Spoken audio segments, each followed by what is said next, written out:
El estudio de las 10 Sefirot, con el Dr. Michael Leitman. Hola a todos, gracias por estar con nosotros en nuestra serie de programas del estudio de las 10 Sefirot. Hola, Dr. Leitman. Hola a todos. Hoy vamos a estudiar la reflexión interna, la luz interna. Es una aclaración escrita por Bala Sulam a los escritos del gran cabalista El Ari y su libro El árbol de la vida. Vamos a leer un poco el punto número 4, donde El Ari explica que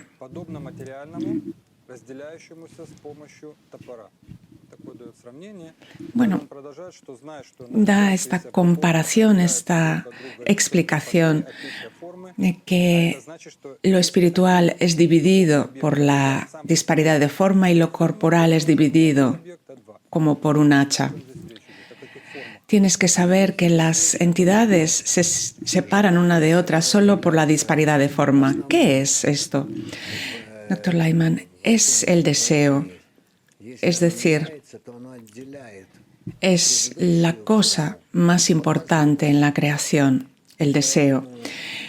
Y explica, explicando el deseo, a partir de lo cual nos desarrollamos desde un estado hacia el siguiente y de ese modo cambiamos todo el tiempo. Porque cambiar nuestros deseos es lo que determina nuestro movimiento, nuestros cambios. ¿De qué forma estamos hablando aquí? De la forma del deseo. ¿Y qué formas hay allí? Más grandes, más pequeños, en calidad y en cantidad.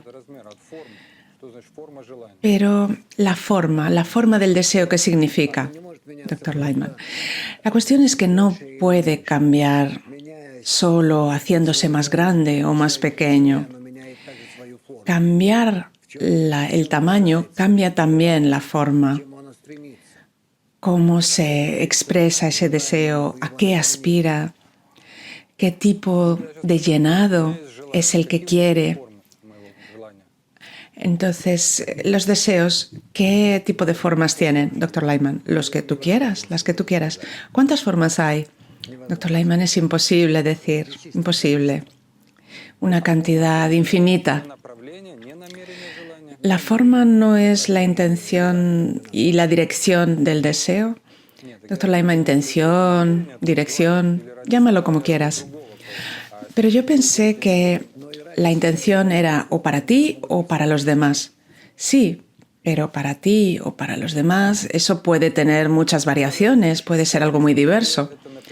Después dice el texto, dejadme que lo explique, que las almas de la gente, que también son espirituales, se sabe que la forma de la ley espiritual es fácil. Ciertamente hay tantas almas como cuerpos y allí brillan las almas, pero están separadas unas de otras por la disparidad de forma en cada una de ellas. El deseo por sí mismo no significa nada, sino su forma, a qué aspira, qué es con lo que quiere llenarse. Eso es lo que determina la esencia del deseo y el objeto en el que se revela el deseo. Después dice las almas que corresponden al número de cuerpos. ¿Qué quiere decir que el alma brilla en el cuerpo, Dr. Leitman? Eso significa que el deseo que determina toda la esencia del cuerpo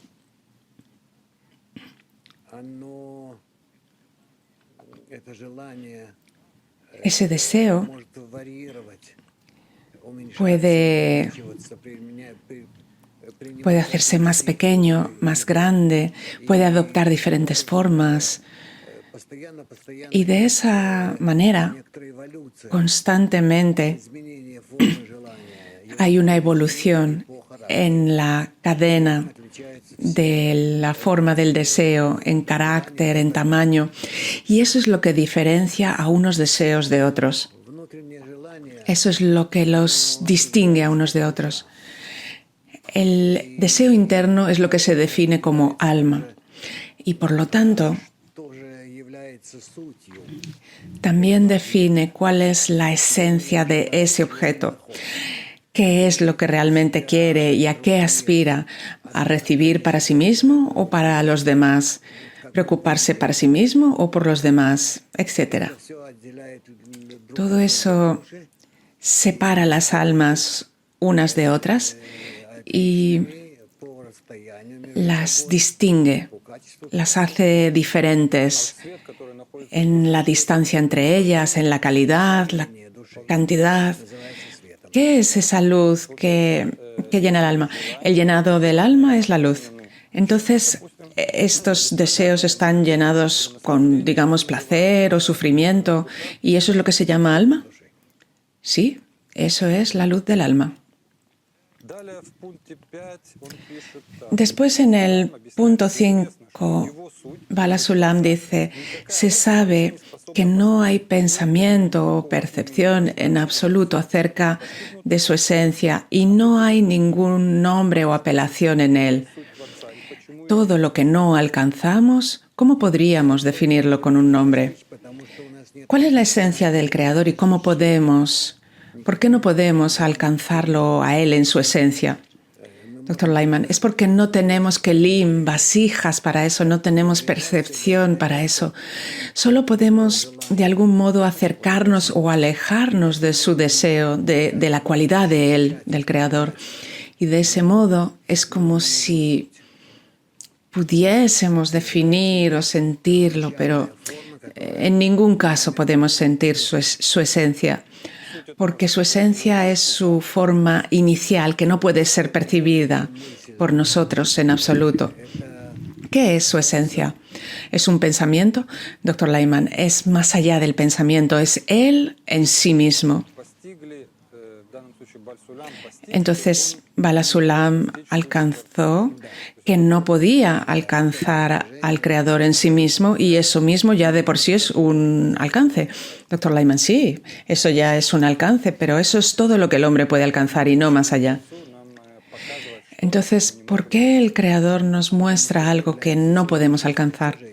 Dr. Lyman, porque a su vez eso también es alcance. Es decir, yo entiendo que no puedo alcanzarlo a él.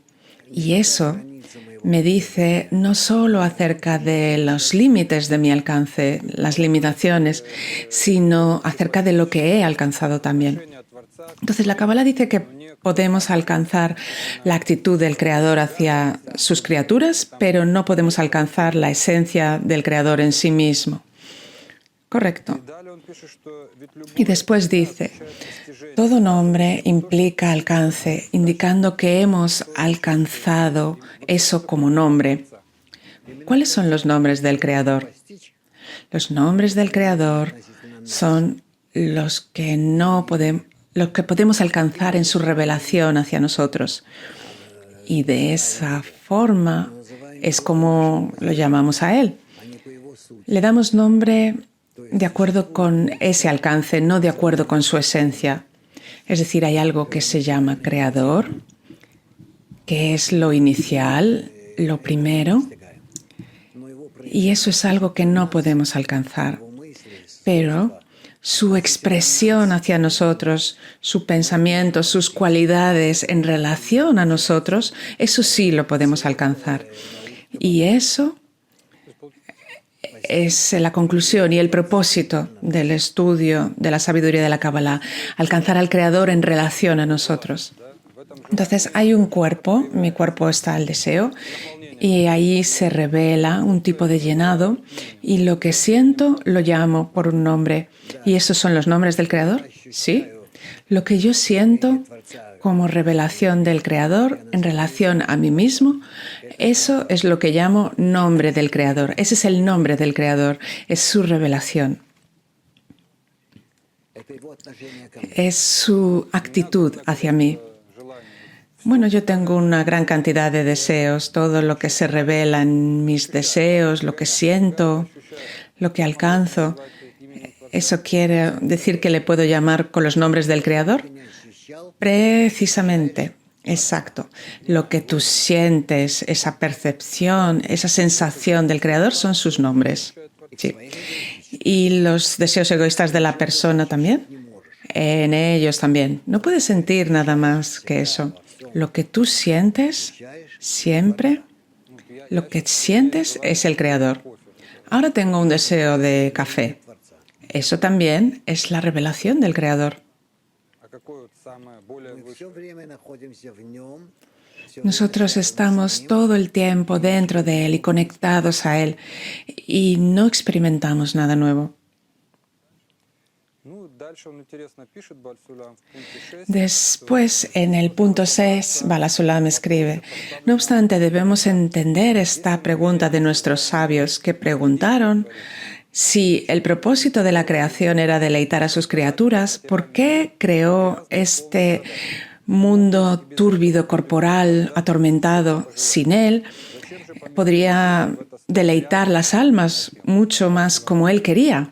Entonces, ¿por qué trajo al alma a este mundo turbio y a este cuerpo feo? Es precisamente para que desde ese estado pudiésemos alcanzar su perfección, su eternidad, sus cualidades. Después dice: uno que come lo que no es suyo propio teme mirar a la cara. Eso quiere decir que podemos alcanzar al Creador solo en la medida que tengamos equivalencia de forma con Él, solo en la medida que alcancemos la cualidad de otorgamiento, de amor, conexión. En esa medida podremos alcanzarlo a Él. Entonces, ¿cuál es el sentido de esa vergüenza de la que hablaba esto ahora? La vergüenza es la sensación de la revelación de nuestra distancia con el Creador. Él nos colocó en este mundo desde el estado más bajo e innoble para no poder sentir vergüenza más adelante. Sí, exacto. Bueno, suena que tiene lógica. Eso es algo que existe también en nuestro mundo. Sí, todo es muy lógico, porque la cuestión es ¿cómo lo alcanzarías si no? El punto 8 dice: toda la realidad fue emanada y creada con un solo pensamiento. Es el operador, es la propia operación, es la recompensa deseada y es la esencia del trabajo y el esfuerzo. ¿Qué es ese pensamiento? El pensamiento único del Creador que engloba en él a toda la creación, desde su principio hasta su final, en todas las acciones, de todas las personas, todo combinado junto. Y por lo tanto, todo lo que estudiamos acerca de eso es realmente acerca de ese pensamiento del Creador. Yo escuché que los astronautas, cuando están en el espacio, ellos dicen que la sensación es que el espacio es como un solo pensamiento. ¿Sí? Es eso mismo, es lo mismo. Todo, nosotros existimos, todo lo que nos rodea, todo lo que nos influye es el pensamiento del Creador, es ese único pensamiento. En el punto 9, Bala Sulam escribe: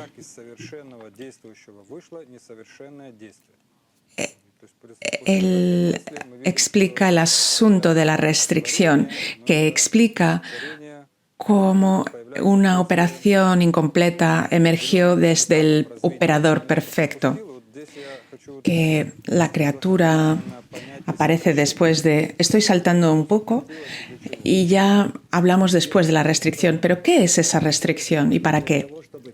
La cuestión es que todo se hizo para que los creados, las criaturas, fueran capaces de revelar, alcanzar, comprender y acercarse al Creador. hasta el punto de adherirse a Él, alcanzar esa adhesión con Él. Ese es el pensamiento de la creación, traer a la creación a la cercanía más absoluta con el Creador. Y eso solo es posible según la equivalencia de forma que haya entre el Creador y sus creados, y por lo tanto todo fue creado de esa forma. Entonces el creado tiene que restringir sus cualidades y entonces, solo entonces, el creador restringe esas cualidades que son opuestas y desarrolla las cualidades que son similares al creador. Sí. En el punto 9, el Ari explicó acerca del asunto de la primera restricción en los primeros capítulos de su libro. Es un asunto muy, muy importante. Sí, es un asunto el más importante, porque esa restricción es la restricción para no utilizar el ego. Y a partir de ahí comienza toda la creación. Es decir, la creación original es como aprendimos antes, es la restricción sobre el deseo, sí, la prohibición de recibir para uno mismo, sí, llamado Tzimtzum Aleph, la primera restricción. ¿Se revela de alguna forma en nuestro mundo o hay leyes físicas que se corresponden con esto? No, en nuestro mundo no puede ser revelado. De otro modo, este mundo sería distinto. Nuestro mundo se construye sobre el egoísmo completo en distintas variaciones. Tiene que haber algún tipo de similaridad, equivalencia de forma, y hemos leído que en nuestro mundo tiene una raíz espiritual. Sí, es una raíz, pero no es similar. Sí, hay una raíz y una rama en nuestro mundo, pero tiene que revelarse de alguna forma. Se revela, pero nosotros no lo sentimos. Nosotros estamos bajo una restricción completa, pero no lo sentimos. Es una forma de sentir restringida, limitada, porque no sentimos nada que sea opuesto. Sentimos solamente un deseo, el deseo de recibir, de utilizar nuestra intención egoísta. ¿Estamos entonces bajo una restricción toda nuestra vida recibiendo para nosotros mismos? Eso es vivir en restricción. Entonces, recibimos para nosotros mismos, pero ni siquiera sentimos que lo hacemos para nosotros mismos. Correcto. Entonces, la primera etapa, cuando la persona empieza a desarrollarse espiritualmente, en primer lugar empieza a alcanzar que recibe para sí mismo y que es opuesto al Creador. Sí, y eso le hace que se pare, que empiece a pensar cómo puede salir de esa limitación. ¿Hay otras formas de restricción? La restricción sobre la recepción del placer. Eso es todo lo que existe. Empezar a entender que yo estoy viviendo dentro de mi propio placer y que tengo que empezar a restringirlo. Entonces, restringir el placer con la intención de recibir para mí mismo. Es eso, no todo el placer. Sí, correcto, exacto. Después, dice en el punto 10, donde él analiza el pensamiento de la creación, dice, ahora llegamos a clarificar el pensamiento de la creación. Ciertamente, el final del trabajo está en el pensamiento preliminar. Incluso los humanos corpóreos, con sus muchos pensamientos, en ellos el final del trabajo está en el pensamiento preliminar. Entonces, ¿cuál es el pensamiento de la creación? Es que nosotros revelemos que esos grandes deseos se revelen en toda la creación y se llenen con lo que quieren. Entonces, ¿el pensamiento de la creación y el propósito es que recibamos placer? Sí. Él quiere deleitar a sus criaturas. Entonces, ¿por qué no sentimos ese pensamiento? Lo sentimos parcialmente. Sentimos el deseo de recibir placer, pero en una dosis mínima. Después dice, El deseo de otorgar en el emanador necesariamente engendra el deseo de recibir en el emanado y es la vasija en la que el emanado recibe su abundancia. Entonces el creador es un deseo de otorgar y como resultado en la criatura aparece el deseo de recibir. Es como la ley de causa y consecuencia. ¿Sí? Eso es. En el punto 11 escribe: esto significa que dado que el Creador contempló deleitar a los creados y la luz expandida desde él, que parecía que partía desde él, el deseo de recibir su placer fue inmediatamente impreso en su luz. Es decir, el deseo de recibir que los creados empiezan a sentir determinan toda la esencia de la criatura, en toda la medida de su llenado desde el Creador. Entonces no podemos sentir placer solo cuando revelamos al Creador. Sí, y con nada más, correcto. Y sin revelar al Creador, todo lo demás, no hay nada más que revelar, porque todo lo que nos rodea, todo es el Creador. Pero la gente a lo largo de la historia quisieron revelar, todo se revela como no más que revelaciones del Creador a sus criaturas. ¿Qué podemos revelar que no hayamos revelado todavía? Podemos revelar todos los deseos del Creador de deleitarnos. ¿Qué es lo que quiere, con qué quiere deleitarnos, estar preparados para ese llenado y ver que ese es el propósito de la creación? Aparte de eso no necesitamos nada. Sí, pero la humanidad inventó cosas y que las disfruten. La humanidad desarrolla algún tipo de ley y la usa en su beneficio, pero también tiene que revelar al Creador. Todo eso es parte de la revelación del Creador, pero de eso no habla la Kabbalah. Entonces, ¿de qué tipo de Creador habla la Kabbalah que las otras ciencias no hablan? La Kabbalah habla acerca de nuestra capacidad de revelar al Creador, es decir, al Creador y no algún tipo de revelaciones secundarias.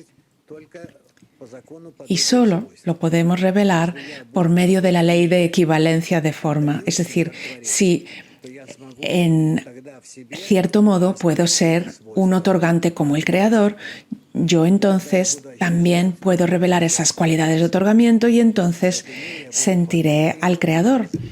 Seré como Él y estaré cerca de Él.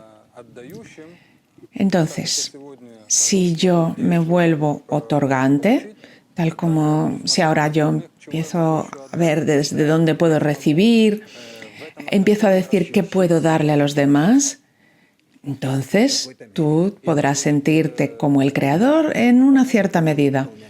¿Y eso se sentirá como llenado? Sí, eso te llenará. Bueno, parece sencillo. Sí, pero no es sencillo de poner en práctica.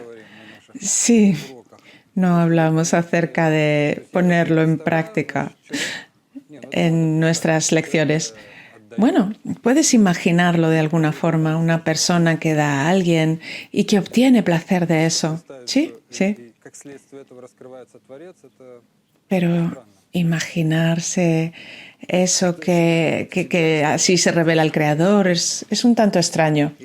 Se revelan tus nuevas cualidades. Si tú alcanzas esas cualidades de conexión, otorgamiento, entonces revelas dentro de ti mismo al Creador. En vez de tus deseos egoístas, revelas deseos altruistas. No, eso está claro. Simplemente que los cabalistas que alcanzan al Creador dicen que es tal placer que una persona sería capaz de cortarse la mano y, bueno, es una comparación un poco lírica así. Me imagino entonces una persona que le da a otra y que la ayuda de alguna forma, que pueda construir ese placer tan tremendo. ¿Cómo puede ser? Sí, probablemente es así. Hoy en día no parece tan atractiva esa idea. Bueno, entiendo. ¿Cómo puedes obtener un placer de hacer algo por alguien? Bueno, pero que yo esté en un nirvana así, de esa forma, eso es algo a lo que llegas gradualmente, con ayuda de la restricción, el masaje, la pantalla y diferentes alcances. Saben cómo actuar de tal forma para que la revelación del Creador no se interponga, para no conectarse con otras personas y poder dar, recibir. Así es como hacen los cabalistas. Bueno, punto 12. Con esto podemos aprender por qué la luz de Ein Sof partió desde su esencia, del cual no podemos decir nada, y se definió con el nombre de luz de Ein Sof. La pregunta es, ¿qué es Atzmuto? En hebreo, su esencia. Su esencia es la parte interna del Creador que solo se revela a Él. Nosotros somos incapaces de alcanzar esa esencia. Sí, esa esencia llamada Atzmuto. No podemos. El Creador es lo que se revela en relación a nosotros, pero Atzmuto no. Por eso, en hebreo, Creador es Boré. Se compone de Bo, Ben, Re, Be. Ben, Be y revela. Esa es la esencia que se relaciona con la esencia del Creador que no se puede alcanzar por nosotros, pero esa otra parte sí. Bueno, su propósito es deleitarnos, sí. El propósito es deleitar a sus creados y eso puede hacerse de acuerdo con la equivalencia de forma, y la equivalencia de forma es que el Creador es otorgamiento y amor y nosotros tenemos que alcanzar esa misma cualidad, ¿sí? Eso es de lo que habla la Kabbalah y por lo tanto hay tanta gente que puedes entrenarlos para que otorguen y den. Dr. Lyman, todo el mundo puede alcanzar esa cualidad de otorgamiento. Pero si es tan importante, ¿por qué esta información está oculta? No es que esté oculta, es que nadie la quiere. ¿Por qué nadie la quiere? Porque la persona necesita dar, necesita otorgar, tiene que desarrollar el amor a los demás, el otorgamiento. Sí, pero ¿por qué el Creador lo hizo de tal forma que nadie quiera esto? ¿Podría haberlo hecho de otra forma? Eso es algo que no es posible explicar, por lo menos en un principio, cuando empiezas a estudiar la sabiduría de la Kabbalah, pero llegaremos a eso. Bueno, se acabó nuestro tiempo, gracias a todos y todo lo mejor.